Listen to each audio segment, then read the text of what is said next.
Lecture de la parole de Dieu, Matthieu chapitre 18, Bible Martin, intitulé Emblème d'humilité, la parabole du pasteur et du débiteur. Matthieu chapitre 18. En cette même heure-là, les disciples vinrent à Jésus en lui disant, « Qui est le plus grand au royaume des cieux ?» Et Jésus, ayant appelé un petit enfant, le mit au milieu d'eux et leur dit, « En vérité, je vous dis que si vous n'êtes changés et si vous ne devenez comme de petits enfants, vous n'entrerez point dans le royaume des cieux. C'est pourquoi quiconque deviendra humble comme est ce petit enfant, celui-là est le plus grand au royaume des cieux. Et quiconque reçoit un tel petit enfant en mon nom, il me reçoit. Mais quiconque scandalise un de ces petits qui croit en moi, il lui vaudrait mieux qu'on lui pendît une meule d'âne au cou et qu'on le jetât au fond de la mer. Malheur au monde à cause des scandales, car il est infaillible qu'il n'arrive des scandales. Toutefois, malheur à l'homme par qui le scandale arrive. Que si ta main ou ton pied te fait broncher, coupe-les et jette-les loin de toi, car il vaut mieux que tu entres boiteux ou manchot dans la vie, que d'avoir 2 pieds ou 2 mains et d'être jeté au feu éternel. Et si ton œil te fait broncher, arrache-le et jette-le loin de toi, car il vaut mieux que tu entres dans la vie n'ayant qu'un œil que d'avoir 2 yeux et d'être jeté dans la géhenne du feu.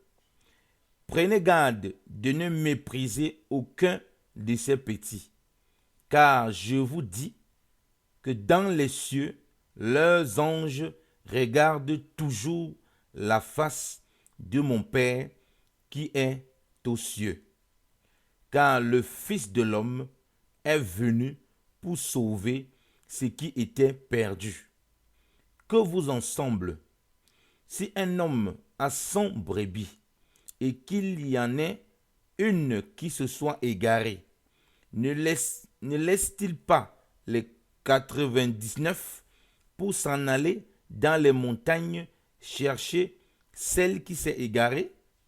Et s'il arrive qu'il la trouve, en vérité, je vous dis qu'il en a plus de joie que des 99 qui ne sont point égarés.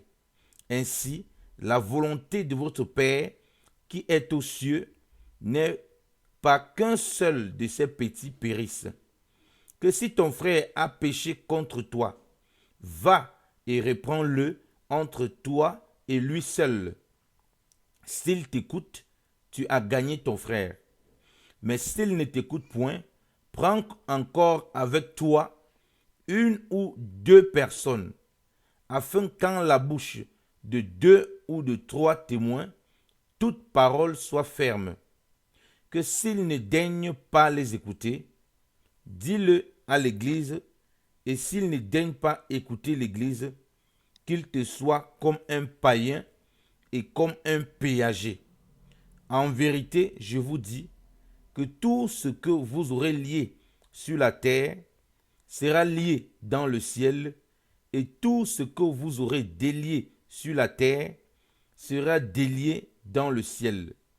Je vous dis aussi que si 2 d'entre vous s'accordent sur la terre, tout ce qu'ils demanderont leur sera donné par mon Père qui est aux cieux. Car là où il y a 2 ou 3 assemblés en mon nom, je suis là au milieu d'eux. Alors Pierre, s'approchant, lui dit, « Seigneur, jusqu'à combien de fois mon frère péchera-t-il contre moi et je lui pardonnerai. Sera-ce jusqu'à 7 fois? Jésus lui répondit, je ne te dis pas jusqu'à 7 fois, mais jusqu'à 7 fois, 70 fois. C'est pourquoi le royaume des cieux est semblable à un roi qui voulut compter avec ses serviteurs.